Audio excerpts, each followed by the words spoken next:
यदि बड़े लोगों में आपस में कभी झगड़ा हो जाता है, आप याद करिएगा, आपका किसी न किसी के साथ में मनमुटाव हुआ होगा, हो सकता है भाइयों में, बहनों में, परिवार में। लोग सालों साल बात नहीं करते हैं, नहीं करते, सगों के साथ में नहीं करते, छोटी छोटी बातों पे झगड़े हो जाते हैं। और अगर बात करने भी लगे तो एक आध बार कभी वो जिक्र निकल जाता है कि आज से 10 साल पहले तूने मेरे साथ, 20 साल पहले मेरे साथ ऐसा किया। हम लोग एक दूसरे को कभी माफ नहीं करते। लेकिन मैंने बच्चों के जीवन में यह देखा है कि आज जिसके साथ में वे झगड़ा करते हैं, चिल्लाते हैं, यहां तक कि डिशुम डिशुम भी हो जाती है, और अगले ही दिन जब मैं इनको देखता हूं, अगले ही दिन वो दोनों एक दूसरे के गले में हाथ डाल करके बड़े हंसी मजाक के साथ में चल रहे हैं। इसका यह मतलब हुआ कि कुछ बातें हैं जो हमें इन मासूम बच्चों के द्वारा मिल जाती है। मसीही जीवन में एक जीवन वो होता है जो दुनिया देख रही है, जो दिखावे का होता है, लेकिन बाइबल कहती है कि स्वर्ग का परमेश्वर हमारे मन को देखता है, मन को जांचता है। परमेश्वर ने एक बार अपने एक नबी को डांट दिया, मतलब समझा रहा था, क्योंकि वो कंफ्यूज हो गया, क्योंकि परमेश्वर ने उससे कहा था कि फलाने घर में जाना और जाकर के उसके बेटे को राजा होने के लिए अभिषेक करना। तो जब शमूएल नबी यिशै के घर में पहुंचता है तो उसके सबसे बड़ा बेटा जो था वो उसका बिल्डअप अच्छा था, बड़ा बॉडी बिल्डर होगा और युद्ध के लिए सैनिकों के समान लड़ा करता, तो उसके लिए वो अभिषेक का तेल लेकर के आगे बढ़ गया। तब परमेश्वर ने उसको रोका, नहीं नहीं नहीं नहीं, ये बेटा नहीं है, दूसरा। परमेश्वर ने नाम नहीं बताया। आपने सोचा क्यों? 7 बेटे हैं, अरे सीधा सीधा नाम बोल देता कि दाऊद का जाकर अभिषेक करना। परमेश्वर ने उसका नाम नहीं लिया था। क्यों? क्योंकि परमेश्वर दुनिया को, शमूएल को, यिशै को, मुझको, आपको यह बात स्पष्ट करना चाहता है कि परमेश्वर सूरत देख करके नहीं, परंतु सीरत देखकर, मन देखकर, हमारे हृदय को देख करके परमेश्वर जवाब देना चाहता है, आशीष देना चाहता है, अभिषेक करना चाहता है। और एक बच्चे को चुना। अब एलियाब के सामने, अमीनादाब के सामने, उनके सामने तो दाऊद बच्चा था, और जब शमूएल ने पूछा क्या तेरे सारे बेटे आ गए, तो पप्पा जी ने जवाब दिया हां सब तो आ गए हैं, एक बच्चा है, बच्चा है। मतलब आप जिस काम के लिए आए होंगे उसके लिए तो वो कुछ भी नहीं है। यानी परमेश्वर के राज्य के कार्यों के लिए बच्चों को तुच्छ समझ रहे हैं। अरे ये क्या करेंगे, आप तो नबी हैं, आप तो बड़े पास्टर हैं, आप तो बिशप हैं, ये बच्चा तो भेड़ चराने वाला बच्चा है। लेकिन आप में से बहुत सारे लोग कल जुड़े थे और उन्होंने जान ली इस बात को कि बच्चे नहीं हैं, ये परमेश्वर के सामने खड़े हैं। इसलिए मैं आप सभी माता पिताओं को आग्रह करता हूं, बच्चों को बहुत प्रोत्साहित करिए, वरन बच्चों को देख करके सीख लीजिए कि हमें परमेश्वर के पीछे कैसे चलना है। 2-3 बच्चों ने 90 वचन याद करने की बात कही,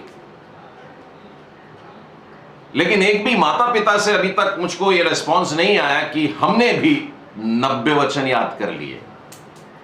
तो सोचिए इस बात से कि वचन याद करना यह क्या छोटे बच्चों के लिए ही है? और अगर नहीं है तो बच्चे क्यों कर रहे हैं? क्योंकि बच्चे वैसे ही परमेश्वर के सामने खड़े रहते हैं। और यही कारण है कि मैंने आज का जो विषय चुना है वो है हम मसीही जीवन को प्रैक्टिकल तौर पे जीते कैसे हैं। अगर कोई हमसे एग्जाम ले ले ना, पेपर दे दे, अगर कोई बाइबल का पर्चा दे दे, क्वेश्चन पेपर दे दे, तो हम बड़े अच्छे अच्छे मार्क्स कमा लेंगे, 100 मार्क्स ला लेंगे उसमें, 100 नहीं तो 90 मेरिट में आ जाएंगे। मतलब बच्चों के तो आगे रहेंगे हम लोगों को सब कुछ मालूम है। बड़ी क्लास जब आरंभ होती है, बड़ी क्लास से मेरा तात्पर्य है मम्मा पापा लोगों की भी क्लास होती है। यहाँ पर सीबीसी में जो 100 बच्चे आते हैं उन लोगों के माता पिता के लिए अलग से क्लास होती है, तो मैं उनके लिए एंट्री फीस रखता हूं। और एंट्री फीस में पैसों में नहीं लेता हूं, परंतु मैं उनसे कहता हूं कि बाइबल की 66 पुस्तकें याद है क्या। और आपको ताज्जुब होगा जान करके कि आधे मसीह लोग, 50% मसीह लोग में मम्मा पापा लोगों को 66 पुस्तकें पूरी याद नहीं है, क्रमवार याद नहीं है, पर वो चाहते हैं हमारे बच्चों को याद रहे। वे चाहते हैं कि हमारे बच्चों को फलाने चैप्टर याद हो जाए और ये वचनों का पालन भी करते रहें। तो ये सारी बातें हम में आना चाहिए, मतलब हमारा प्रैक्टिकल लाइफ कहीं तो भी गड़बड़ी कर रहा है। हम लोग पेपर पे बहुत अच्छे मसीह हैं, चर्च की मेंबरशिप का कागज रखते हैं, कागजी वाली, बहुत अच्छी बात है, लेकिन जहां तक मसीही जीवन जीने का सवाल आता है हम लोग कहीं तो भी फेल हो रहे हैं। आज मैं हमारे मसीही जीवन में हमें जीना कैसे है उसके 3 पॉइंट्स बस आपके सामने रखूंगा। लोगों ने आग्रह किया है कि 10 पॉइंट या 7 पॉइंट वाले मैसेजेस ना दें, तो मुझे अच्छा लगा। जितनी बातें हम खा सकते हैं, जितनी बातें हम चबा सकते हैं, जितना पचा सकते हैं, इतना ही लेंगे। तो आज मैं केवल 3 बातें सामने रखता हूं। ये तीनों बातों को मन में याद कर लीजिएगा, कभी मौका मिलेगा तो मैं पूछूंगा। परमेश्वर के वचन की ओर चलते हैं। आप जानते हैं कि बाइबल में जो 66 पुस्तकें हैं, हर पुस्तक की एक खास विचारधारा है, एक उद्देश्य है। अगर आप उत्पत्ति की पुस्तक को देखते हैं तो परमेश्वर के क्रिएशन के बारे में और आरंभ में क्या क्या गलतियां हुई और किस रीति से दुनिया आगे बढ़ते बढ़ते जा रही है, और परमेश्वर का उद्देश्य और प्लान वहां से स्टार्ट हो जाता है। उसके बाद हम जब निर्गमन में देखते हैं तो हम पाते हैं कि बंधुआई में से कैसे छुड़ाए गए और परमेश्वर के बताए हुए स्थान की तरफ बढ़ते हैं। लय व्यवस्था में लेवीय व्यवस्था का उद्देश्य लेकर के चलते हैं। वैसे ही आप सुसमाचार में आइए तो सुसमाचार में आप पाएंगे कि प्रभु यीशु के जीवन के द्वारा चारों सुसमाचार एक खास उद्देश्य को लेकर के चलते हैं। उसकी सेवकाई के बारे में बताते हैं, उसके एक सेवक की मानिंदिया, और एक सुसमाचार में परमेश्वर का पुत्र ऐसे उद्देश्यों को लेकर के चल रहा है। आप रोमियो की पुस्तक पढ़ेंगे तो आप जानेंगे कि अनुग्रह के द्वारा हमारा उद्धार होता है। परमेश्वर हमारे पापों को क्षमा करने वाला परमेश्वर है। आप इफिसियों की पुस्तक को देखिए तो आपको मालूम पड़ेगा कि हम पृथ्वी पर रह करके भी स्वर्ग की आशीषों के भागीदार हो गए हैं, हमें मिलने लगी है स्वर्गीय आशीषें। यदि आप फिलिपियों की पत्री को पढ़ेंगे तो आपको पता चलेगा कि हम प्रत्येक परिस्थिति में आनंदित रह सकते हैं और आनंदित रहने की आज्ञा दी गई है।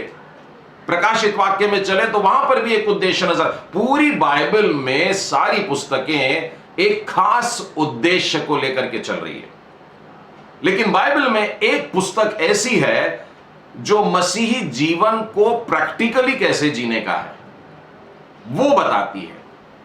बाइबल की नए नियम की जो पुस्तक है यह हमें बताती है कि हमें अपने जीवन में पक्षपात नहीं करना चाहिए। इसका तारीफ किए, उसको बुरा कहे, इसके साथ में प्रेम किए और उसके साथ में द्वेष किए, इस बात को सिखाती है ऐसा न करना। यह पुस्तक हमें चाल चलन के विषय में बताती है। बाइबल में बड़े स्पष्ट तरीके से जो मनुष्यों की समझ में आ जाए, क्लियर इंस्ट्रक्शन, दृष्टांतों में और छुपाकर और सिंबॉलिकली बात नहीं करती यह पुस्तक, लेकिन स्पष्ट बोलती है। यही वो पुस्तक है जिसमें हम बातें क्या करते हैं, हमारी बोली जो है, हमारे शब्दों का चुनाव जो है, हम लोगों को कैसे एड्रेस करते हैं, इस बारे में भी बताती है। ये वही पुस्तक है जो हमें क्रोध करने से रोकती है, क्योंकि क्रोध करने के कारण हम लोग उस तरफ न गिर जाएं। मतलब क्रोध बढ़ते बढ़ते ऐसा ना हो जाए कि हमसे पाप हो जाए, तो वो पहले ही हमको कहती है अपने आप को कंट्रोल कर लो। नम्र रहने के लिए भी यह पुस्तक हमें सिखाती है, और तो और अपनी कमाई का कैसा इस्तेमाल करें, यानी पैसों से संबंधित भी हम लोगों को सलाह देती है यह पुस्तक कि हमारा जीवन कैसा होना चाहिए, पैसों के प्रति, धन संपत्ति के प्रति हमारा जीवन क्या नजर रखना चाहिए। ये वही पुस्तक है जो हमें प्रलोभन से भी बचाती है। हम लोग अलग अलग प्रकार की गलतियों की तरफ जब बढ़ते हैं तो ये पुस्तक है हमें उन प्रलोभनों से बचाती है, हमारी अभिलाषाओं के विषय में भी बात करती है। ये जो जीवन की सच्चाइयां, जो अंदर से निकलने वाली तीव्र इच्छा होती है गलत काम करने की, शैतान की सुनने की, उसके लिए भी रोकती है। ये वही पुस्तक है जो हमें घमंडी होने से भी रोकती है। हर एक व्यक्ति में कोई ना कोई खूबी है, अब वो उस खूबी को पकड़ के इतना चढ़ जाते हैं कि मैं ही सब कुछ हूं और मैं और मैं और मैं, इसके आगे उनका जीवन नहीं होता है। वे जब लोगों से बात करते हैं तो बताते हैं मैं कितना अच्छा हूं, वे कहीं से घूम फिर के आते हैं तो बताते हैं मैं कहां कहां गया। ये बाइबल में ये पुस्तक आपको उस प्रकार के छोटे और बड़े घमंड करने से भी बचाती है, धार्मिकता के घमंड करने से भी ये पुस्तक आपको बचा लेती है। ये पुस्तक आपको सुख और दुख में आपका जीवन कैसा होना चाहिए, आपका रवैया कैसा होना चाहिए, यह भी बताती है। और अभी तक अगर आपको इशारा नहीं समझा कि मैं कौन सी पुस्तक के बारे में बात कर रहा हूं, तो एक और क्लू देता हूं। यह वही पुस्तक है जो मेरे और आपके विश्वास के विषय में बात करती है, और विश्वास खोखला भी हो सकता है। ये देखिए, विश्वास करना अच्छी बात है, बहुत अच्छी बात है, लेकिन यह पुस्तक प्रैक्टिकल लाइफ में तुम्हारा विश्वास कोई काम का नहीं अगर तुम्हारे जीवन में उसके अनुसार कर्म नहीं है। आप समझ गए होंगे कि मैं कौन सी पुस्तक की बात कर रहा हूं। जी हां, नए नियम में एक छोटी सी पुस्तक है, मात्र 5 अध्याय है। और मैंने इतना सारा जो बैकग्राउंड आपको सुनाया, मुझको विश्वास है कि आप इन 5 अध्यायों को आज जरूर पढ़ेंगे। इतनी सारी बातें जब इसमें दी गई हैं तो इन 5 अध्यायों को आप जरूर पढ़ेंगे। अगर आप इसका पहला अध्याय और पहले वचन को ही देखें तो आपको पता चलेगा ये किसे कहा जा रहा है। whom this is addressed to, विश्वासियों को दिया जा रहा है, मुझको बोल रहे हैं, आपको बोल रहा है। ये परमेश्वर का वचन इस पत्री में हमसे, जो हम विश्वास करते हैं। और उसमें एक और शब्द लिखा है, आप खोल करके देखिएगा, पहला अध्याय और पहला वचन। ये कहता है कि जो तितर बितर होकर के रहते हैं, तितर बितर होकर के रहते मतलब सारी दुनिया में फैले हैं। मतलब ये केवल इजराइल के लिए लिखा गया ऐसा नहीं है, ये केवल भारत देश के लिए लिखा गया ऐसा नहीं है, यही चीन के लिए है, यही ऑस्ट्रेलिया वालों के लिए है, ये अफ्रीका और अमेरिका और सारे सारे महाद्वीपों पर सारे देशों के लिए है जो तितर बितर होकर रहते हैं, बिखर के रहते हैं। तो ये मसीही व्यवहारिकता की जो पुस्तक है, ये उन 12 चेलों के लिए नहीं है, ये उन पास्टरों और बिशप्स के लिए नहीं है जो प्रभु की सेवा को एक्टिव रूप से कर रहे हैं, परंतु हर एक विश्वासी के लिए जो तितर बितर होकर के रहते हैं। उनमें से कोई एक्टिव सेवा में है, कोई सोशल वर्क में है, कोई अस्पतालों में काम कर रहे हैं, कोई प्रशासन में काम कर रहे हैं, कोई किसी सरकारी दफ्तर में तितर बितर होकर के रहते हैं। अलग अलग प्रकार से हम लोग बिखरे हुए हैं। तो यह जो पुस्तक है, यह पुस्तक हमें प्रैक्टिकल क्रिश्चियन लाइफ कैसे जीना है यह सिखा रही है। एक और बात बताना चाहूंगा, ये तितर बितर हुए कब थे? प्रभु यीशु मसीह के बलिदान के बाद, उनके जी उठने के बाद और उनके उठा लिए जाने के बाद, जब प्रेरितों ने वचन सुनाना आरंभ किया, बड़ी जोश से सुनाना शुरू किया, तब मसीह विश्वासी लोग बढ़ने लग गए। और जब बढ़ने लग गए तो कुछ राजाओं का उन पर ऐसा कुछ बना कि मसीह लोगों को डिस्ट्रॉय कर दे, खत्म कर डाले। और उस समय कलीसियां बिखर गई, फैल गई, बट गई और सारी दुनिया में तितर बितर हो गया। तो ये घटना कहां की है? आरंभ की, यानी आज से 2000 साल पहले की। और जितने लोग हमारे साथ इब्रानियों के स्टडी में जुड़े हैं वे जानते हैं कि ये समय अंत के दिनों के समय को निर्देशित करती हैं, बताती हैं, समझाती हैं। तो अंत के दिन आरंभ कब से हुए? प्रभु यीशु के आगमन से। तो उस समय के लोगों के लिए यह लिखना, पहला अध्याय पहला वचन बताता है, जो तितर बितर होकर रहते हैं। इसका मतलब मैं समय की तरफ आपका इशारा कर रहा हूं। तो क्या हम लोग शामिल हुए क्या उसमें? यानी हम लोग तो उस समय थे नहीं जब तितर बितर होना शुरू हुआ था। इसी पुस्तक के आखिरी अध्याय यानी 5वें अध्याय के 7वें वचन को आप देखिए, और 7वें वचन में लिखा है, यीशु के आगमन तक इन बातों पर स्थिर रहना। यानी 5 अध्यायों में जो बातें हमको व्यवहारिक मसीहत के लिए कही गई है, उसके लिए बताया गया है इन बातों पर टिके रहना, इन बातों को मानते रहना, इन बातों को पकड़े रहना। कब तक? मसीह के आने के दिन तक। और इसीलिए मैं कहना चाहता हूं कि ये बातें आज मुझ पर और आप पर लागू होती हैं। हम मसीह जीवन किस तरीके से जीते हैं। यदि आप दूसरे अध्याय 19 और 20 को पढ़ेंगे, तब आपको पता यह चलेगा कि यह हमारे विश्वास के बारे में भी बोल रहा है, मतलब बड़े धर्म की बातें।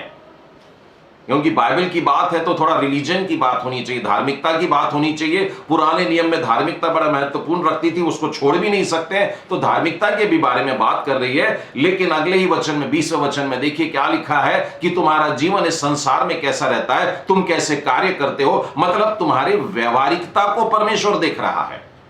You are being watched. परमेश्वर देख रहा है, आपको निहारता है, और आपके विश्वास को जो अंदर है और जो कार्य आप करते हैं जो बाहर है, दोनों को देखता है। तो दाऊद का जो चुनाव हुआ था, ये दोनों कारणों से हुआ था। उसका मन भी देखा गया और उसके अनुसार उसका जीवन भी देखा गया।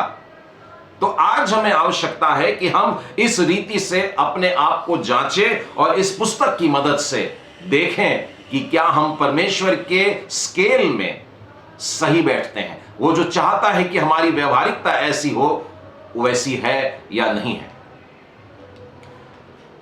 यदि आप इस पुस्तक के 5 अध्यायों को पढ़ेंगे तो आपको मालूम पड़ेगा कि ये मां की तरह समझाता है, यानी बड़े प्रेम से भी समझाता है, डांट भी लगाता है, फटकार भी देता है। यानी कभी कभी आपको देखेगा तो हे भाइयों, यानी बड़े प्रेम से बताया है, लेकिन कभी कभी थोड़ा गुस्सा हो गया है और बोला है निकम्मे लोगों, ऐसे ऐसे थोड़ा सा चिड़चिड़ा कर बोल दिया, और फिर डांट के बोला है, मानो मार पड़ रही है, और उसने कहा व्यभिचारियों। तो इसमें प्रेम के साथ भी समझाया, डांट के भी समझाया, और थप्पड़ मार करके भी, यानी छड़ी से भी उसने समझाया है। जब व्यभिचारी बोला गया, मतलब मनुष्यों के ऊपर एक बड़ा आरोप होता है व्यभिचारी अगर कोई कह दे तो ये पुस्तक आपको प्रेम से भी समझा रही, डांट के समझा रही, मार के समझा रही है। तो ये 5 अध्यायों को मैं चाहता हूं आप लोग बिल्कुल कहते हैं ना, घोट लेते हैं। मसीह जीवन के लिए बेहद जरूरी है। और एक बहुत ही रोचक बात आपको बताना चाहूंगा, आपको विश्वास नहीं होगा कि ये 5 अध्याय बड़े छोटे से लगते हैं, और छोटे छोटे अध्याय भी हैं, लेकिन इसमें 40 बातें पुराने नियम से और 20 बातें नए नियम से, और नए नियम में भी सुसमाचार में से 20 बातें, ऐसे करके इन बातों को लेकर के इसके लेखक ने हमारे सामने रखा है। मैं उम्मीद करता हूं आप लोगों ने अपने हाथ में बाइबल निकाल ली है और ये 5 अध्यायों के मनन करने को तैयार हैं। आज मैं केवल 3 पॉइंट्स आपको बताने वाला हूं, और यदि फिर भी आपको यह पुस्तक का नाम नहीं, मैंने भी शायद नहीं बताया ना पुस्तक का नाम, हाँ, तो आप लोग परेशान होंगे कि पुस्तक का नाम बताए नहीं है, पर नए नियम की 5 अध्याय वाली ये कौन सी पुस्तक है। शायद आप में से किसी ने इंडेक्स में देखा होगा कि ये 5 अध्याय वाली कौन कौन सी पुस्तकें हैं। एक और आखिरी क्लू देता हूं, अब तो मिलना ही चाहिए। बहुत से गिरजाघरों में जहां वेदी का भाग होता है या जहां से पुलपिट है, जहां से वचन सुनाया जाता है, वहां पर मैंने ये बड़े शब्दों में, बड़े बड़े फॉन्ट में पीछे लिखा हुआ एक तख्ती पर चिपकाया हुआ पढ़ा है बहुत सी कलीसियाओं में। और ये उस ही पुस्तक के पहले अध्याय का 27वां वचन होता है कि वचन के केवल सुनने वाले मत बनो। वचन के केवल सुनने वाले नहीं, परंतु उस वचन के मानने वाले या उसके अनुसार चलने वाले बनो। देखिए, व्यवहारिकता की सबसे पहली बात, मसीह जीवन में वचन सुनते बहुत लोग हैं, चर्च खचाखच भरा रहता है, 1000 लोग भी बैठे रहते हैं, प्रभु यीशु मसीह के पीछे भीड़ चलती है, लेकिन आशीष एक व्यक्ति पाता है। ये वो वाली व्यवहारिकता है। वचन के केवल सुनने वाले मत बनो, पर उसके अनुसार चलने वाले बनो। तो पहले अध्याय के आखिरी भाग में आपको ये वाले वचन नजर आएंगे कि यीशु इस प्रकार से चाहता है और उसने अपने प्रेरित के द्वारा, जी हां, मैं अब बता देना चाहूंगा कि हम लोग याकूब की पत्री देख रहे हैं।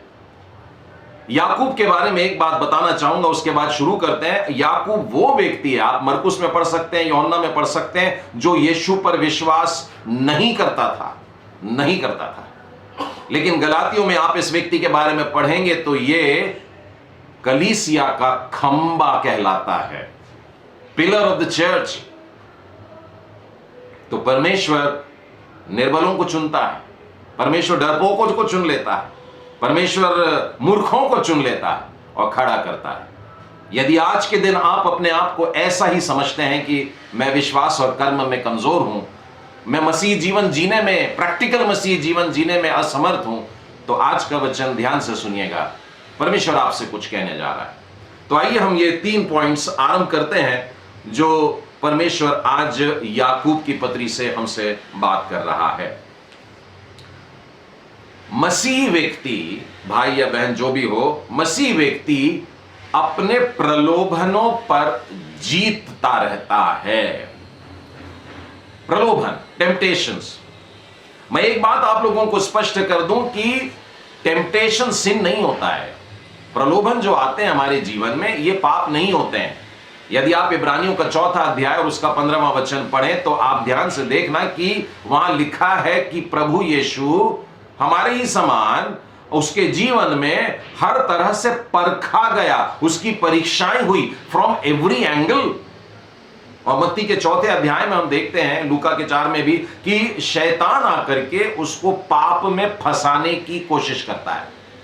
उसके सामने प्रलोभन आते हैं, उसके सामने शरीर के प्रलोभन, मन के प्रलोभन, आत्मा के प्रलोभन, इस प्रकार से हर एक क्षेत्र में वो परखा गया। तो प्रभु यीशु के जीवन में प्रलोभन आए हैं, वो पापी नहीं है, वो निष्पाप है, वो हर तरह से निष्पाप है। ये भी बाइबल वहीं लिखी है, बताती है, उसमें पाप बिल्कुल भी नहीं था। इसका मतलब अपने मन से यह शंका निकाल लीजिए कि बार बार आपके सामने प्रलोभन आएंगे, लेकिन मसीह व्यक्ति अगर आप हैं तो व्यवहारिकता यह है, प्रैक्टिकल यह है कि आपको उसको रिजेक्ट करने का है। ठीक है, तो आप उन प्रलोभनों पर जीत पाते हैं। प्रलोभन किससे आते हैं? मैंने इस विषय पर एक बार बताया था जब व्यभिचार के संबंध में बात चल रही थी कि पाप के प्रलोभन हर उम्र में रहते हैं। और आजकल तो मैंने छोटे छोटे बच्चों को देखा है, टीवी के कारण, ये आजकल जो इंटरनेट ओपन हो गया है, छोटे छोटे बच्चे न जाने कैसे कैसे चैनल पर जाकर के कैसे कैसे ज्ञान को प्राप्त कर लिए हैं। तो इन छोटे छोटे बच्चों के जीवन में भी आजकल प्रलोभन आते हैं। छोटे छोटे बच्चे और लड़कपन में झूठ बोलने के भी प्रलोभन होते हैं। स्कूल नहीं जाना है तो पेट दुख जाता है, इस प्रकार के प्रलोभन होते हैं। स्कूल से भाग जाते हैं, बंक करते हैं, क्लासेस से निकल जाते हैं। जवान लड़के लड़कियां कॉलेज के लिए घर से निकलते हैं लेकिन कॉलेज में ही दिखते नहीं है, शाम को बराबर पहुंच जाते हैं। प्रलोभन, ये सारी बातें पाप की तरफ इशारा करती है। लेकिन एक मसीह व्यक्ति जो होता है, एक मसीह बच्चा जो होता है, एक मसीह जवान जो होता है, वो इन्हीं सब बातों में जय प्राप्त करता है। तो हर एक प्रकार के लोग, चाहे अमीर हो, चाहे गरीब हो, चाहे मिडिल क्लास हो, प्रलोभन आएंगे। आप कैसे भी परिस्थिति में क्यों ना रहते हो, बंगलों में रहते हो, झोपड़ी में रहते हो, प्रलोभन आते हैं। आप चाहे सड़क पर रहने वाले भिखारी को देखें, उसके जीवन में भी प्रलोभन आते हैं। हर क्षेत्र में प्रलोभन आते हैं, प्राइवेट सेक्टर वालों को, सरकारी नौकरों को, सब लोगों के जीवन में प्रलोभन रहते हैं, हर एक जगह। लेकिन मुख्य बात यह है कि बचना कैसे है। जी हां, मैं उसी बात पर बता रहा हूं। तो मैं 3 बातें बताऊंगा कि हमें प्रलोभनों पर जीत कैसे प्राप्त करनी है। पहली बात तो यह है कि इसके लिए परमेश्वर पर दोष न लगाएं। ठीक है, हम लोग अपनी बाइबल में देखेंगे और उसका पहला अध्याय और इसके 13वें वचन से आगे मैं आपके सामने पढ़ता हूं। इस कारण अपनी अपनी बुद्धि की क्षमा करें, पहला अध्याय और उसका 13वें वचन से आगे मैं आपके सामने बता रहा हूं। यहां पर यूं लिखा है, जब किसी की परीक्षा हो तो वह ये न कहे कि मेरी परीक्षा परमेश्वर की ओर से होती है। ठीक है, तो यह बात पहली है। बहुत से लोग जब पाप में, प्रलोभन में गिर जाते हैं, उसके बाद परमेश्वर को बोलते, प्रभु जी आपने फंसा दिए, प्रभु जी आपने देख रहे थे, आपने रोके नहीं। ये दोष किस पर जा रहा है? परमेश्वर पर। तो एक मसीह जीवन में, मसीह व्यवहारिकता, मसीह स्टॉन्च क्रिश्चियन जो होता है, वो इन बातों को फॉलो करता है, परमेश्वर को कभी भी प्रलोभन आने के दोष नहीं देता है।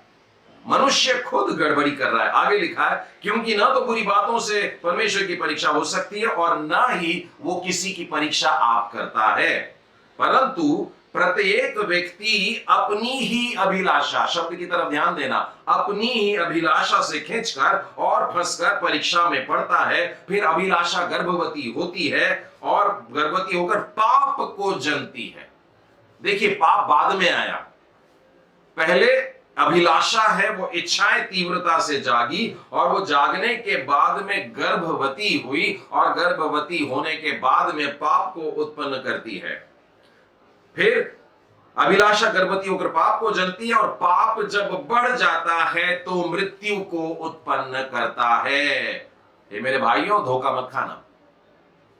तो परमेश्वर पर दोष न लगाएं, वो किसी की भी परीक्षा नहीं करता है। अभिलाषाएं हमारे अंदर से जागती हैं और हमको ऐसे ऐसे कार्य करवा देती है जो परमेश्वर बिल्कुल नहीं चाहता है। आप अदन की बारी में देखिएगा, सीधे सीधे आदम ने किस पर दोष लगाया? आप अगर वो वचन पढ़ेंगे ना तो बड़ा अजीब लगेगा कि मेरी स्त्री ने या मेरी पत्नी ने मेरे को खिलाई, नहीं बोला उसने, परमेश्वर पर दोष लगाया उसने बोला, जिसको तूने मेरे साथ रहने को दिया, तूने, उसने खिलाई। मतलब यू आर रिस्पॉन्सिबल। तो बाइबल में यह याकूब की पत्री हमसे प्रलोभनों से बचने के लिए पहली बात यही कह रही है कि हम परमेश्वर पर दोष बिल्कुल भी न लगाएं। दूसरी बात, दो मन के मत रहिएगा। दो मन के रहने का मतलब क्या है? लोग स्वर्ग भी जाना चाहते हैं और पृथ्वी छोड़ना नहीं चाहते हैं। चौथे अध्याय में और उसके 7वें और 8वें वचन में देखिए क्या लिखा, इसीलिए परमेश्वर के अधीन हो जाओ और शैतान का सामना करो तो वह तुम्हारे पास से भाग निकलेगा। प्रलोभन कब आते हैं मालूम है? जब शैतान हमारे को फंसाता है। बाइबल कहती है वो धूर्त व्यक्ति है और वो झूठ का राजा है, झूठ का पप्पा है और वो हमें झूठी बातों में फंसा करके प्रलोभन में डालता है। उत्पत्ति के 3रे अध्याय में देखते हैं कि हवा ने ऐसे ही जाकर के फल नहीं खा ली, परंतु जब वो भरमाई गई, किससे? शैतान के द्वारा। शैतान कहां था? हवा के पास में था। तो हवा को शैतान से दूर रहना था। तो बाइबल में याकूब की पत्री प्रलोभनों से बचने के लिए दूसरा वाला तरीका बताती है कि शैतान के साथ में नहीं रहना, शैतान को दूर भगाना है। शैतान को दूर भगाने के लिए क्या करना होगा? परमेश्वर के अधीन हो जाओ, शैतान का सामना करो तो वह तुम्हारे पास से भाग निकलेगा। परमेश्वर के निकट आओ तो वह भी तुम्हारे निकट आएगा। हे पापियों, अपने को शुद्ध करो। और हे दो चित्ते लोगों का मतलब होता है दोनों तरफ ध्यान रखते हैं। एक तरफ परमेश्वर की आज्ञा भी मालूम है और दूसरी तरफ वो फल जो है वो बड़ा मीठा होगा, वो बड़ा मन भावना होगा। ये सारी बातों में जो रहते हैं उनको दुचित्ते, चित्त मतलब ध्यान, दो तरफ ध्यान लगाने वाले लोग जो होते हैं उनके बारे में यहां पर लिखा है अपने हृदय को पवित्र करो। ठीक है, तो पहली वाली बात ही हमने देखा कि हमें परमेश्वर पर दोष नहीं लगाना है। दूसरी बात हम देखते हैं कि हमें दो मन के दुचित्ते नहीं रहना चाहिए। तीसरी बात, हमें पाप के स्थानों से भी दूर रहने का है, हमें पाप से दूर रहना चाहिए। इसके लिए मैं उसी अध्याय में, चौथे अध्याय में 4 और 5वें वचन में से बताना चाहूंगा। हे व्यभिचारिणियों, क्या तुम नहीं जानते कि संसार से मित्रता करनी परमेश्वर से बैर करना है?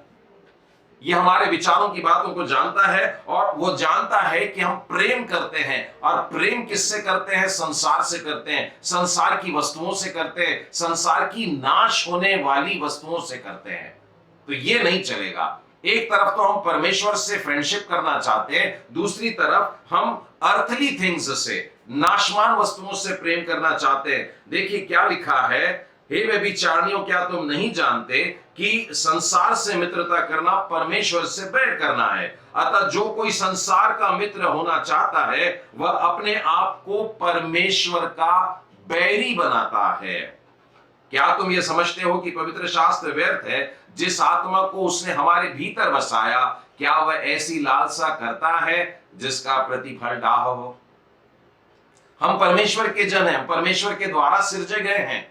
हम परमेश्वर के दिए हुए आत्मा को लेकर के चलते हैं, परमेश्वर के गुणों को लेकर के चलने वाले लोग हैं। लेकिन परमेश्वर के गुण पता नहीं कैसे हमने दबा दिए। हम परमेश्वर के दोस्त बनते बनते संसार के दोस्त बन गए। अब्राहम के जीवन को देखिएगा, जो परमेश्वर का मित्र कहलाता है, वो शरीर का जीवन जीते हुए भी अपने आप को मरा हुआ सा, क्योंकि वो कहता मैं मरी हुई देह में हूं, मतलब मैं नहीं कर सकता, मैं अपनी हार मानता हूं। और उस दिन परमेश्वर मूसा को अपना मित्र कहता है कि तूने तेरा पूरा भरोसा मेरे ऊपर रखा हुआ है, तूने संसार से प्रेम नहीं किया, तू वैद्यों के पास में नहीं बात भागा कि मेरे बुढ़ापे में मेरे बच्चा पैदा हो जाए, एक ऐसा मेरी पत्नी से ऐसा दे दो। लेकिन परमेश्वर पर विश्वास किया और 75 नहीं परंतु 100 साल तक इंतजार किया ताकि उसे परमेश्वर से, अपनी पत्नी सारा से एक बालक मिले। परमेश्वर से फ्रेंडशिप करने का है। प्रभु यीशु ने अपने चेलों को मालूम है बाद में कहा, मैं आपसे तुमको सेवक नहीं बोलता परंतु अब से तुम्हें अपना मित्र कहता हूं, तुम मेरे दोस्त हो। यीशु ने अपने चेलों से कहा है, परमेश्वर हमसे दोस्ती करना चाहता है। तो याकूब हमसे कहता है, अगर प्रलोभन से बचना चाहते हो तो ये 3 बातें याद रखने का है।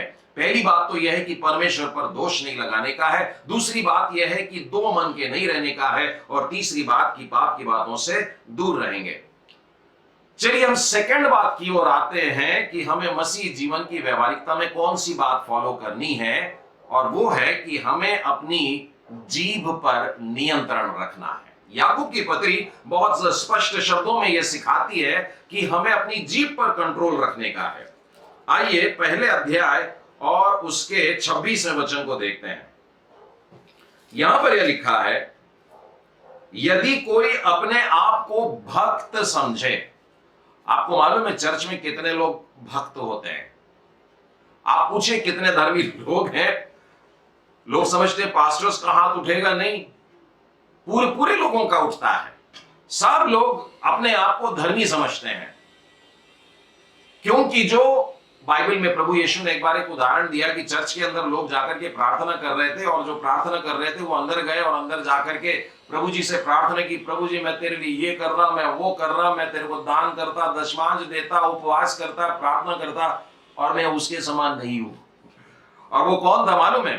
वो व्यक्ति था जो चर्च के पास में आया ही नहीं, मतलब दरवाजे के पास में था, यानी वो मंदिर में प्रवेश ही नहीं किया है।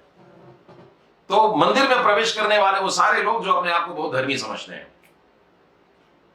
तो यहां पर हमसे कहा जा रहा है, जो अपने आप को भक्त समझता है वो इस बात पर ध्यान दे, किस बात पर? कि अपनी जीभ पर लगाम दे। ठीक है, दुनिया की सारी बातें हम लोग करते हैं, लेकिन जीभ पर लगाम देने के लिए बोला जा रहा है, ये दूसरी बात है। अपने जीभ पर हमको नियंत्रण रखने का है। और उसी तरह से अगर आप 3 अध्याय के दूसरे वचन को देखें, यहां पर क्या लिखा है? इसलिए कि हम सब बहुत बार चूक जाते हैं। जो कोई वचन में नहीं चूकता, जो कोई बातों में नहीं चूकता, वही सिद्ध मनुष्य है और सारी देह पर भी लगाम कर सकेगा। यानी लगाम करना चाहते हो सारी बातों पर, पहले जीभ से स्टार्ट करने के लिए कहता है। उसी तरीके से 3 अध्याय में ही देखिए, आगे के शब्दों में हम देखते हैं, बड़ा कठिन है ये। 3 वचन के आगे मैं बड़ी तेजी से पढ़ता हूं। जब हम अपने वश में करने के लिए घोड़ों के मुंह में लगाम लगाते हैं, देखिए वश में करना है, लगाम लगा दिए, हम उनकी सारी देह को भी घुमा सकते हैं। तो याकूब हमको एक प्रैक्टिकल डेमोन्स्ट्रेशन दे रहा है, जो हम संसार के एग्जाम्पल से जान सकते हैं। पूरे घोड़े को अगर हमें अपनी तरीके से चलाना है, दाएं बाएं घुमाना है, रोकना है, तो लगाम लगा लेना।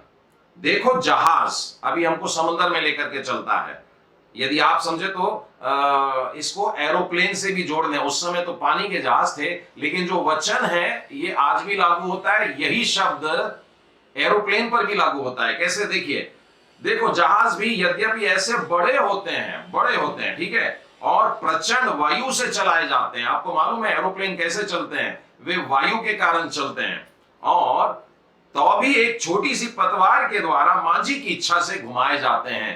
तो जहाज में तो मांझी है, जो जहाज को लेके चलने वाला है, वो कपड़े के उस पतवार को घुमा लेता है, और यदि आप एरोप्लेन में बैठे हैं तो पायलट जो होता है वो उसके फ्यूजलाज के एकदम कोने में एक रडर होता है, एक ऐसा ऐसा पलटने वाला एक पतरा होता है, उसकी मदद से वो दिशा देता है। और जो विंग्स होते हैं, विंग्स के नीचे एलिवेटर्स और एलेरॉन रहते हैं, इनकी मदद से ऊपर और नीचे होता है। पर वो किसकी इच्छा से रहा है? पायलट की, मतलब माझी की। यानी पूरे बड़े से जहाज को ऊपर नीचे दाएं बाएं, जहाज को पानी पर लेकर के जाना है, गति देना है, मोड़ना है, रोकना है, सब कुछ कैसे? एक व्यक्ति की इच्छा से। देखिए आगे क्या लिखा है, वैसे ही जीभ भी एक छोटा सा अंग है। जीभ भी एक छोटा सा अंग है। जीभ हमारे अंगों में अधर्म का एक लोक है, लोक है, एक दुनिया है पूरी की पूरी। आप इमेजिन करिए, याकूब इस विषय पर इतना क्यों बोल रहा है? एक छोटी सी जीभ है, छोटा सा अंग है, लेकिन वो कह रहा है एक लोक है, पूरी दुनिया है, जो सारी देह पर कलंक लगाती है और जीवन गति में आग लगा देती है और नरक कुंड की आग से जलती रहती है। देखिए कितनी भयानक है। बहुत बहुत अलर्ट रहने का है हमें। ठीक है, आगे क्या लिखा है, क्योंकि हर प्रकार के वन, पशु, पक्षी, रेंगने वाले जंतु और जलचर तो मनुष्य जाति के वश में हो सकते हैं और हो भी गए हैं। सब कुछ हमने अपने कंट्रोल में कर लिया। बड़े बड़े ऊंट कहे, जिराफ कहे, हाथी कहे, सब इंसान के बताए रास्ते पर चलते हैं। एलिफेंट्स की मदद से लोग काम करवा लेते हैं, बड़े बड़े भारी भारी सामानों को भी उठवा लेते हैं, उनसे काम करवा लेते हैं। परंतु जीव को मनुष्यों में से कोई वश में नहीं कर सकता। वो एक ऐसी बला है जो कभी रुकती नहीं है। वो प्राण नाशक विष से भरी हुई है, बहुत भयानक है। हम लोग अपने अंदर एक पॉइजन लेके चलते हैं, नहीं? हम लोग मालूम है सांप से बच के चलते हैं। कई लोग तो सांप शब्द मुंह से निकालते भी नहीं है। उनका कहना है सांप बोलेंगे तो सांप आ जाता है, शैतान बोलेंगे तो शैतान आ जाता है। वे जब डंक मारते हैं तो उनके बाद में उनका मुंह दिखाते हैं। कुछ कुछ फिल्मों में ऐसी जीभ दिखाते हैं, लहराती हुई जीभ, और बड़ा डंक है, बड़ा पॉइजन है बोले उसके मुंह में। लेकिन याकूब बताता है कि हमारे मुंह में जो रखा है, ये क्या लिखा हुआ है? प्राण नाशक विष। अगर ये सांप सुन लेगा ना तो सांप शर्मा जाएगा कि इंसान भी अपनी जीभ में, अपने मुंह के अंदर ऐसा विष रखता है जो फेटल है, यानी इंसान को मार डालता है, प्राण नाशक ऐसा। चलिए बहुत बता दिया मैंने कि अपनी जीभ पर हमको नियंत्रण करना चाहिए, लेकिन याकूब की पत्री यह भी बताती है कि कैसे करना है। हां, ये पुस्तक को बड़े ध्यान से पढ़िएगा, आपके मसीह जीवन में बहुत बड़ा परिवर्तन आ जाएगा। तो ये दूसरी बात हम देख रहे हैं। पहला कौन सा देखे थे? प्रलोभन पर हमको जीतने का। दूसरी बात हम देखते हैं कि अपनी जीभ पर हम लोगों को नियंत्रण करना चाहिए। आइए पहले अध्याय और उसके 19वें वचन को पढ़ते हैं। याकूब पहला अध्याय 19वां वचन। पहले मैं 18 पढ़ता हूं, बाद में 19 बताता हूं। परमेश्वर की इच्छा क्या है, ये 18वें में पता लगती है कि उसने हमें सत्य के वचन के द्वारा उत्पन्न किया। यानी हमारी जबान में क्या डाला? परमेश्वर ने ओरिजिनल क्या डाला? परमेश्वर ने अपने स्वरूप में हमको सृजा, तो उसने क्या डाला? तो सत्य का वचन हमें डाला है, ताकि हम लोग उसकी सृष्टि की वस्तुओं में से एक प्रकार के प्रथम फल हों। हमें फलवंत होना है उस सत्य के वचन के द्वारा। वचन मतलब जो मुंह से निकलता है। अब ध्यान से सुनिएगा 19। हे मेरे प्रिय भाइयों, यह बात तुम जान लो, हर एक मनुष्य सुनने में तत्पर और बोलने में धीर और क्रोध में धीमा हो। परमेश्वर ने जब मनुष्यों को सृजा है, आप फिजिकल बॉडीज देखिए, हमें 2 कान मिले हैं और जीभ एक मिली है। तो इस हिसाब से भी अगर हम देखें तो अपने जीवन में 2 गुना सुनने की आदत डालना है। याकूब यही हमसे कह रहा है कि सुनने के लिए हमेशा रेडी रहना, सुनने के लिए तत्पर रहना, इधर से भी सुनना, इधर से भी सुनना, सब तरफ से सुनना। और एक डॉक्टर से मैं बात कर रहा था कि हमारे कानों की जो बनावट है, मैं इस विषय में कर रहा था। आजकल जो मोबाइल टेक्नोलॉजी है और जो उनके टावर होते हैं, उस पर मैंने अलग अलग किस्म के रडर्स देखा है। तो तवा के आकार के होते हैं, वो किस लिए होते हैं? फिर आजकल खंबे के आकार में भी आने लगे, एक सिलेंडर के आकार में आने लगे, उनके बारे में चर्चा चल रही थी। तब उस डॉक्टर ने मुझे बताया कि हमारे कान का जो आकार है वो ऐसा आकार है कि 360 डिग्री में कहीं पर भी कोई भी आवाज होती है तो ये उसको फोकस करके हमारे कान के पर्दे पर लेकर के जाता है। तो परमेश्वर ने जो रचना किया है हम लोगों को सुनने की भी, वो सारी दिशाओं से हम लोग सुन सकते हैं। तो याकूब हमसे कह रहा है 19वें अध्याय में कि सुनने के लिए ज्यादा ध्यान दो और बोलने में थोड़े से धीमे रहो। बातचीत करते समय थोड़ा धीमा बोलो। हम लोग अपनी आवाज चढ़ा करके बात ना करें। आप साधारण भी बात जब करते हैं तो प्रयत्न करें कि थोड़ा धीमी आवाज में बात करें। आप अपने ऊर्जा को बचा के रख सकते हैं वैसे करके। तो जब आप धीमी बात करते हैं तो आपके सामने वाला खुद ब खुद धीमा बोलता है। मैंने अक्सर झगड़े जब देखे हैं, मैंने लोगों के घरों में झगड़े देखे, चर्च के आंगन में झगड़े देखे, नल पे बाहर पानी भरते हुए बहनों को झगड़ा करते हुए देखा है। तो झगड़ा बढ़ता कैसे है मालूम है? जब एक व्यक्ति अपनी आवाज उठाता है यहां तक, तब उसके सामने वाला व्यक्ति थोड़ी और ऊंची आवाज में, मैं तेरे से ज्यादा बोल सकता हूं, तो उसने आवाज उठा दिया। जब इसने आवाज उठा दिया तो इसने और ऐसे करते करते वॉल्यूम बढ़ता बढ़ता बढ़ता ही चला जाता है। लेकिन एक बार मैंने एक बड़ा प्यारा झगड़ा देखा जिसमें एक चिल्लाने वाले ने खूब चिल्लाया और सेकंड वाले ने जो उसके बराबरी में चल रहा था उसने अचानक अपना वॉल्यूम ही धीमा कर दिया और बोला, भैया बात क्या हो गई ये समझ में नहीं आया। तो सडनली जब उसने इतना वॉल्यूम डाउन कर दिया तो सामने वाला व्यक्ति जो चिल्ला रहा था वो अगला वाक्य चिल्ला ही नहीं पाया, उसने वो भी थोड़ा सा धीमा हो गया। तो ये व्यक्ति और थोड़ा नीचे गया। एक काम करते हैं ना अपन, ऐसा कर लेते, तो ये व्यक्ति भी नीचे आ गया। तो याकूब की पत्री में जब हमसे कहता है कि जब बोलते हो तो थोड़ा धीमा बोला करो। जब हम बातें करते समय ऐसा लगता है कि मनमुटाव की बात हो रही, डिबेट हो जाएगा, झगड़ा हो जाएगा और बातें बढ़ बढ़ करके कुछ हो जाएगी, तब उस समय धीमा बोलें और आप देखेंगे कि आपके झगड़े मिट जाएंगे। और ऐसा करने से बाइबल में यह भी लिखा है कि हमारे क्रोध पर भी शांति आ जाती है, धीमा बोलते हैं। किसी ने आपको यह सलाह दी होगी, जब आपको गुस्सा आता है तो 10 तक गिनती गिन लेना। 1 2 3 4 5 6 7 8 9 10 70 से नहीं मारने का, परंतु 1 2 यानी कि 10 श्वास लेना। 10 बार श्वास लेने के बाद में फिर क्रोध में आकर के तू जो करना चाहता है वो कर ले। ठीक है, तो जीभ पर नियंत्रण रखने के लिए पहली बात है कि हमको धीमा बोलना है, सुनना ज्यादा है। क्या बोला जा रहा है वो ध्यान से सुनो, थोड़ी सी बात बोलो, महत्वपूर्ण बात बोली और मुद्दे की बात करो, बिल्कुल ऐसे करके बताने का है। चलिए दूसरा तरीका देखते हैं कि हम कैसे जीभ को वश में कर सकते हैं। आइए बाइबल खोलें 3रा अध्याय और उसके 9वें और 10वें वचन को देखिए, क्या लिखा है यहां। इसी से हम प्रभु और पिता की स्तुति करते हैं। जीभ की बात चल रही है यहां पर, उसके ऊपर 8वां वचन भी देख लेते हैं। पर जीभ को मनुष्य में से कोई वश में नहीं कर सकता, वो एक ऐसी बला है जो कभी रुकती नहीं, वो प्राणनाशक विष से भरी है। तो जीभ के बारे में बात चल रही है। इसी से हम प्रभु और पिता की स्तुति करते हैं और इसी से मनुष्यों को जो परमेश्वर के स्वरूप में उत्पन्न हुए हैं। यानी लोगों से जब हम बात कर रहे हैं तो देखिए बात किससे हो रही है। हम इसी से मनुष्यों को जो परमेश्वर के स्वरूप में उत्पन्न हुए शाप देते हैं। एक ही मुंह से धन्यवाद और शाप दोनों निकलते हैं। हे मेरे भाइयों, ऐसा नहीं होना चाहिए। दमिश्क के मार्ग पर शाऊल चला जा रहा था और तब अचानक उसके ऊपर ज्योति चमकी और फिर उसमें से आवाज आई, हे शाऊल तू मुझे क्यों सताता है। तो शाऊल पूछ पड़ता है, हे प्रभु आप कौन है जिसे मैं सताता हूं। तो आवाज बताती है, मैं यीशु हूं जिसे तू सताता है। शाऊल तो मार रहा था मसीह लोगों को, शाऊल तो मार रहा था बच्चों को, पुरुषों को, महिलाओं को, लेकिन चोट लग रही थी यीशु को। इस बारे में मैं एक खास बात कहना चाहता हूं। घरेलू झगड़ों में भी कई बार हम लोग बड़ी बुरी बुरी बातें एक दूसरे को बोल जाते हैं। भाई बहनों के झगड़े हो जाते, पति पत्नी के झगड़े हो जाते हैं, कहीं कहीं मारापीटी भी हो जाती है। आप वास्तव में किसको मार रहे हैं? आप वास्तव में गाली किसको दे रहे हैं? आप वास्तव में अपशब्द और बुरी बातें आवाज चढ़ा करके किससे बोल रहे हैं?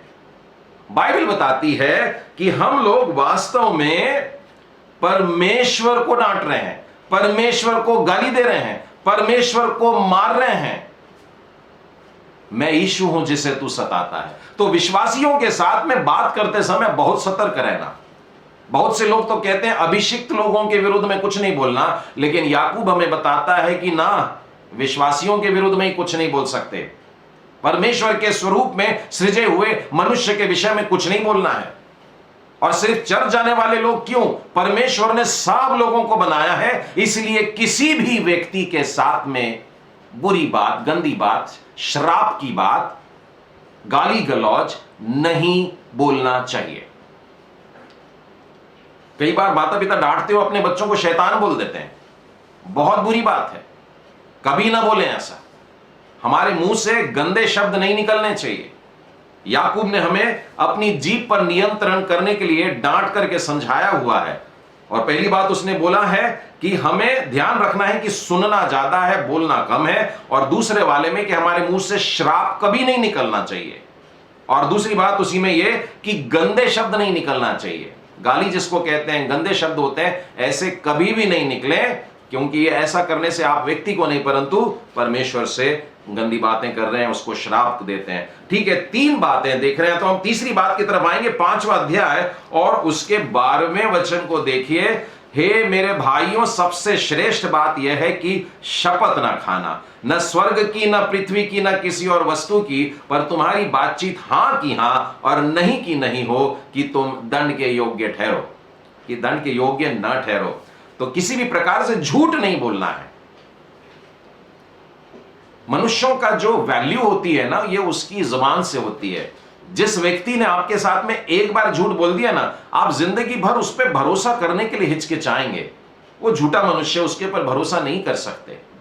बचपन में एक कहानी सुना था कि एक चरवाहा था और वो जंगल में चला जाता है और झूठा झूठा चिल्ला देता है कि शेर आया बचाओ।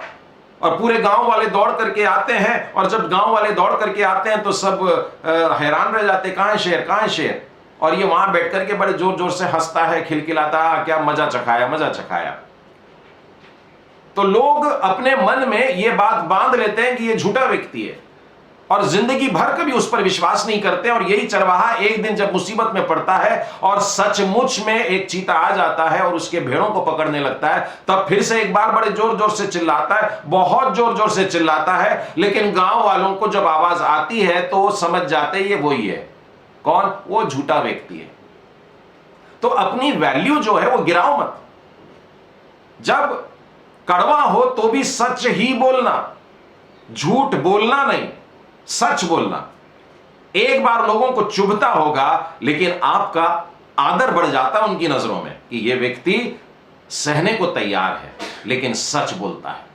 तो आप हमेशा अपने जीवन में सच बोला करें, तो आप बेहतरीन, मतलब अपनी जीभ को पाप करने से रोक लेंगे। ठीक है, तो हमने 3 कारण देखे कि प्रलोभन पर हम कैसे जीत पा सकते हैं, और उसी तरीके से जीभ पर भी कैसे नियंत्रण कर सकते हैं। ऐसे 3 बातें देखे। मैं आखिरी बात की तरफ आपको लेकर के चलता हूं, और यह है व्यवहारिकता में सबसे उत्तम और सबसे महत्वपूर्ण बात यह है कि हमें आपस में एक दूसरे के साथ में प्रेम के साथ में रहना है, प्रेम करके रहना है।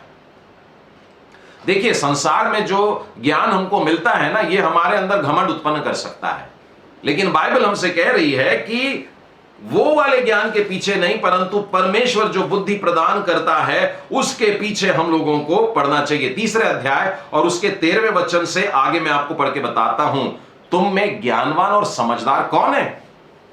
देखिए, मसीह जीवन में हम प्रैक्टिकल लाइफ जीते हैं। ये वाली सब बातें, ये प्रश्न और उनके प्रश्नों के साथ उत्तर मिलाने वाला यही एक पुस्तक है। तो ये 5 अध्यायों को बिल्कुल दिमाग में रखना है। प्रश्न है, ज्ञानवान कौन है, समझदार कौन है। जो ऐसा हो वह अपने कामों को अच्छे चाल चलन से उस नम्रता सहित प्रकट करे जो ज्ञान से उत्पन्न होता है। तो ज्ञानी व्यक्ति की पहचान वो नहीं है मुझको बहुत आता है, परंतु ज्ञानी व्यक्ति के जीवन में जो परमेश्वर देता है उसके साथ नम्रता दे रहा है। पर यदि तुम अपने अपने मन में कड़वी डाह और विरोध रखते हो, तो सत्य के विरोध में घमंड न करना और न तो झूठ बोलना। यह ज्ञान वो नहीं जो ऊपर से उतरता है, ये तो सांसारिक ज्ञान है, ये शारीरिक ज्ञान है और शैतानी ज्ञान है। देखिए, जो ज्ञान के पीछे पड़े रहते हैं उनके लिए क्या लिखा हुआ है कि सांसारिक बात से और शारीरिक बात से और शैतानी बात से बचें। क्योंकि ऐसा ज्ञान जब हमें मिलता है, जब हमको डिग्री मिल जाती है, जब हमको डॉक्टरेट मिल जाती है, जब हमको बड़ी सभा में बड़ा आदर मिल जाता है, तो हमारे अंदर ऐसा कुछ उत्पन्न हो जाता है कि बाकी लोग छोटे हैं। प्रेम का जो धागा होता है वो टूटने लगता है। लेकिन देखिए लिखा है 16वें में, क्योंकि जहां डाह है और विरोध होता है वहां बखेड़ा और हर प्रकार का दुष्कर्म भी होता है। तो अभी तक ज्ञान की बात चल रही थी, अब देखिए जो भीतर की बातें, दिमाग के अंदर की बातें, अब वो कार्यों में दिखाई देने लगती है, दुष्कर्म आकर के खड़ा हो जाता है। 17वें वचन में देखिए, परंतु जो ज्ञान ऊपर से आता है वो तो पहले पवित्र होता है, फिर मिलनसार होता है, फिर कोमल होता है, फिर मृदु भाव का होता है, फिर दया से भरा होता है, फिर अच्छे फलों से लदा है और पक्षपात रहित है और कपट रहित होता है। और 18वें वचन में इसको समाप्त कर लिया, मिलाप कराने वाले धार्मिकता का फल मेल मिलाप के साथ में बोते हैं।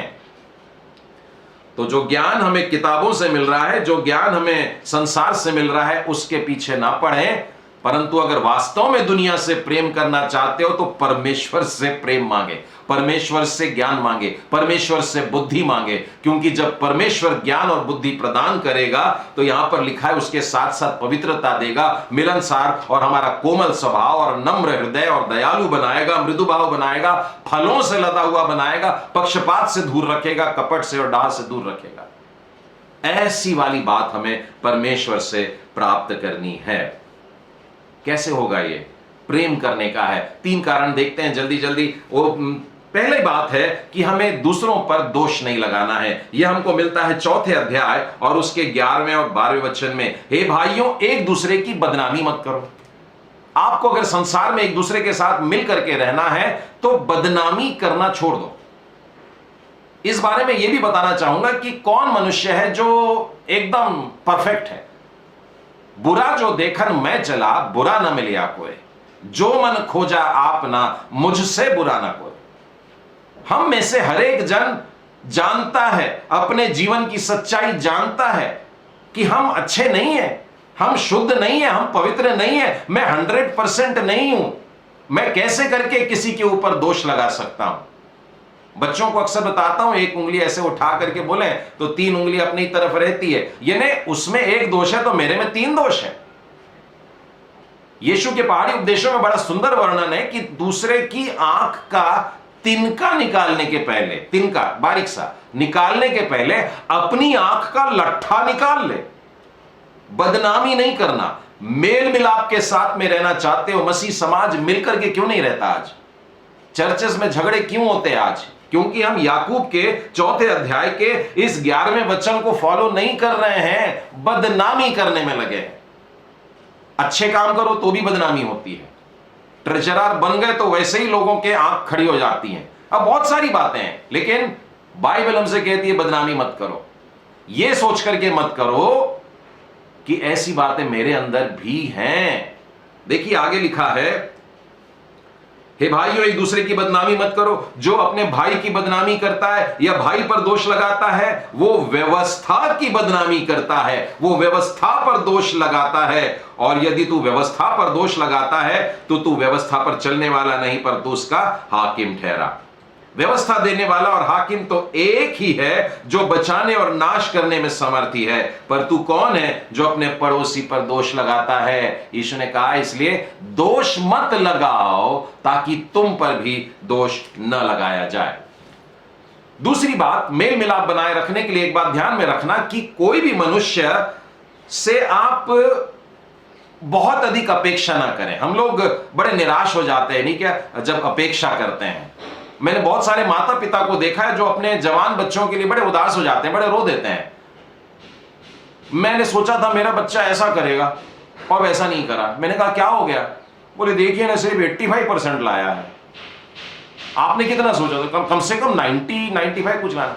अच्छा, मैं जानता हूं ऐसे माता पिता जो अपने बच्चों से 90 चाहते हैं। अगर बच्चे ने 90 लेके आया, थोड़ा सा और करता तो 95 हो जाते ना। यानी हम लोग दूसरों में कुछ ऐसा पाने की इच्छा रखते हैं कि यह व्यक्ति ने सबसे बढ़िया काम करना चाहिए। मसीह जीवन में, मसीह समाज में, चर्च की लाइफ में भी हम चाहते हैं पास्टर साहब हमारे घर में रोज विजिट करें। अपेक्षा है हमारी, अगर रोज नहीं कम से कम सप्ताह में एक बार विजिट करें। और जब विजिट करते हैं तो प्लीज खाने के टाइम पे मत आइएगा, चाय पीने के टाइम पे मत आइएगा। अच्छा, हर बार आते हैं तो आप ऐसी अपेक्षा ना रखें कि हम आपको कुछ देते ही रहे। यानी कि हम चाहते हैं कि सामने वाला अपने को 100 दे दे, लेकिन हम उनको एक भी ना दें। हम बहुत अपेक्षा करते हैं उनके साथ में। तो याकूब की पत्री हमसे यहां पर यह कह रही है कि ऐसी अपेक्षा मत करो कि आपको सामने वाला अपने आप को बिल्कुल खाली करके दे देने वाला है। मैं 5वें अध्याय का 9वां वचन पढ़ता हूं, हे भाइयों, एक दूसरे पर दोष मत लगाओ ताकि तुम भी दोषी ना ठहरो। देखो, जांचने वाला द्वार पर खड़ा है। न्याय बिल्कुल अब आ ही गया है, अभी मौका नहीं मिलेगा। दोष लगा दिया किसी पर, उसी समय आप पर दोष लग गया। और यदि आप अपने जीवन में कभी किसी पर दोष नहीं लगाते हो तो न्याय करने वाला जो आ रहा है वो आपके जीवन को देखेगा, अरे इसने तो एक पर भी दोष नहीं लगाया, मतलब अपने लिए कोई भी दोष बटोरा नहीं है, वैसे ही शुद्ध दिख रहा है, तू चल बेटा मेरे साथ चल। तो हमारा कितना स्वर्गीय फायदा होता है, बड़ा प्यारा फायदा, अनंत जीवन के फायदे होते हैं यदि हम इस बात को फॉलो करते हैं। तीसरी बात, कोई अगर मसीह जन आपको दिखता है या गैर मसीह भी अगर है और वो किसी बात में गिर गया है का मतलब पाप में गिर गया, गलत काम कर लिया है, तो बाजा मत बजाइएगा। मेरा मतलब है कि पुराने समय में ऐसी बातें होती थी, उन दिनों में रेडियो चलते थे बहुत, आजकल रेडियो नहीं चलते हैं। तो बोले वो व्यक्ति आ रहा है, बोले तो अभी ऑल इंडिया रेडियो शुरू हो जाएगा, मतलब किसी न किसी के बारे में कुछ बुराइयां बतानी चली जाएगी। यदि आपको किसी व्यक्ति के बारे में पता लगता है कि उसमें कोई दोष है, उसने कोई गलत काम किया है, उसके घर पे पुलिस आई थी, उसके घर कुछ तो भी गलत काम हुआ है, इस बात को लेकर के उसको जाके सुना रहे, उसको जाके सुना रहे, उसको जाके सुना रहे, सारी दुनिया को बता रहे, ऐसा मत करिएगा, मत करिएगा। बाइबल बोल रही है, याकूब की पत्री में मसीह जीवन को सही तरीके से जीने के लिए हमसे यही सलाह दी जा रही है। परमेश्वर की आज्ञा के रूप में हम लोगों को यह मिलता है। मैं 5वें अध्याय के आखिरी पोर्शन में आइए, 19वें और 20वें वचन में आइए। देखिए, चैप्टर ही समाप्त हो गया, पुस्तक भी समाप्त हो रही है। हे मेरे भाइयों, यदि तुम में से कोई सत्य के मार्ग से भटक जाए और कोई उसे फेर लाए, तो वह यह जान ले कि जो कोई किसी भटके हुए पापी को फेर लाएगा, वह एक प्राण को मृत्यु से बचाएगा और अनेक पापों पर पर्दा डालेगा। बचाया जिसको, वो तो समझ गया मैं वो कौन व्यक्ति है जिसके प्राण को बचा लिया, जिसकी मैंने बुराई नहीं करा। सत्य के मार्ग से भटक जाए, परमेश्वर को छोड़ दे, पाप की तरफ चला जाए, शैतान की तरफ चला जाए, लेकिन उसको पकड़ करके लाए, उसके बारे में जाकर के दुनिया को बताए नहीं कि वो गड्ढे में और गिरता चला जाए, वो अपने आप को कोसता चला जाए, दुनिया मेरे बारे में ऐसा सोचती है। मसीह भाई बहन लोग आपस में एक दूसरे का हाथ थाम करके अगर गड्ढे में से नहीं निकालेंगे तो कैसे होगा? हम सबको एक दूसरे की सहायता करनी है। हम में भी गलतियां हैं, जिस दिन हम गड्ढे में गिरेंगे हमारा भाई हमको उठाएगा, जिस दिन वो गिरा हुआ है आज मेरा काम है कि उसको उठाऊं। जब मैं ऐसा करता हूं तो उसके प्राण को नाश होने से बचा लिया और अनेकों, मेरे भी और उसके भी पापों पर पर्दा डला है। परमेश्वर ये क्षमा का कार्य करता है। मेरे मित्रों, आज इन 5 अध्यायों में से आपको यह बताने की कोशिश किया कि हमें मसीह जीवन कैसे जीना चाहिए। पहली बात है प्रलोभनों पर जीत लाने का है, दूसरी बात अपनी जीभ पर नियंत्रण करने का है, और तीसरी बात हम सबको मिल करके रहना है, प्रेम से रहने का है। आइए हम लोग प्रार्थना करें। सर्वशक्तिमान प्रेमी परमेश्वर पिता, आज के इस सुंदर सुबह में आपके पवित्र वचनों के लिए धन्यवाद देते हैं प्यारे प्रभु। पवित्र आत्मा के मार्गदर्शन के लिए धन्यवाद देते हैं परमेश्वर पिता। आप अद्भुत परमेश्वर हैं, आप प्यारे परमेश्वर हैं, आपने हमसे खुलकर बातें करी हैं। प्यारे प्रभु जी, हम किताबी रूप में मसीह कहलाते हैं, क्रिश्चियन कहलाते हैं, लेकिन आप तो मन के जांचने वाले हैं। दाऊद का भजन कहता है, मुझे मन में जांच करके देख ले कि मेरे अंदर कोई गंदी बात तो नहीं है। प्रभु मुझे शुद्ध कर, मुझे एक नया हृदय दे, मुझे अपने पवित्र आत्मा को दे करके रख, उसे अलग मत कर। हे दयालु परमेश्वर, आज बिल्कुल यही प्रार्थना हम भी कर रहे हैं। हमारे जीवन में अभी भी न जाने कितने सारी जगह गलत बातें भरी हैं। हम आपसे माफी मांगते हैं प्रभु, और इसको साफ करने के लिए यीशु के पवित्र लहू का छिड़काव हम पर कर दे। यीशु हमें शुद्ध कर दे, आपके स्पर्श से हमें चंगाई दे दे। हे प्यारे परमेश्वर, मसीह जीवन को जीने के लिए हमारी सहायता करिए। हम प्रलोभन में नहीं गिरेंगे, चाहे शैतान कैसा भी रहे, हम अपने आप को प्रभु जी के अधीन कर देंगे और शैतान का सामना करेंगे और वो हमारे सामने से भाग जाएगा। हे दयालु परमेश्वर, हम अपनी जीभ पर नियंत्रण रखेंगे। चाहे कोई हमें कितना भी चिड़चिड़ा खट प्रदान करे, चाहे कोई हमें कितना भी क्रोध दिलाने की कोशिश करे, हम यीशु के क्रूसित यीशु को याद करेंगे कि उसने कैसे कर उस परिस्थिति परिस्थिति में चिढ़ा नहीं, चिल्लाया नहीं, क्रोधित नहीं, परंतु आशीर्वाद दिया, उनके लिए क्षमा को मांगा। हे प्रेमी परमेश्वर, उसी तरह से हम एक दूसरे के साथ में मेल मिलाप से रहें। आप यही चाहते हैं, आपने महायाजकीय प्रार्थना में यही विनती की, हे पिताजी जैसे मैं और आप एक हैं वैसे ही ये लोग भी एक मन के रहें। हे प्यारे परमेश्वर, हम में से हर एक के हृदय में एक दूसरे के लिए असीम प्यार भर दीजिए। प्रभु यीशु मसीह वाला प्यार भर दीजिए। हम सांसारिक ज्ञान पर घमंड न करें, परंतु स्वर्गीय ज्ञान पा करके नम्र हो जाएं, एक दूसरे को गले से लगाएं, एक दूसरे को गाली नहीं परंतु आशीर्वाद दें, और शैतान पर जय प्राप्त करके जीवन आपके हाथों में लेके चलें। हम जानते हैं प्रभु जी, आपका आगमन निकट है, आप न्याय करने को फिर से आ रहे हैं, आप हमें लेने के लिए आ रहे हैं, हमें पिताजी के घर में लेकर के चलने के लिए आ रहे हैं। हम आपका धन्यवाद करते हैं, हम उस दिन का इंतजार करते हैं। फिर एक बार प्रभु जी, आज इस सभा में जितने लोग जुड़े हैं उन सबको आपके पवित्र हाथों में देते हैं। हर एक की सहायता करिए कि हम एक अच्छा मसीही जीवन जी सकें। फिर एक बार आज की सुबह में अपना जीवन आपके पवित्र हाथों में सौंपते हुए इस प्रार्थना को हम अपने उद्धारकर्ता प्रभु यीशु मसीह के नाम में मांगते हैं। सुनो ग्रहण कर, आमीन।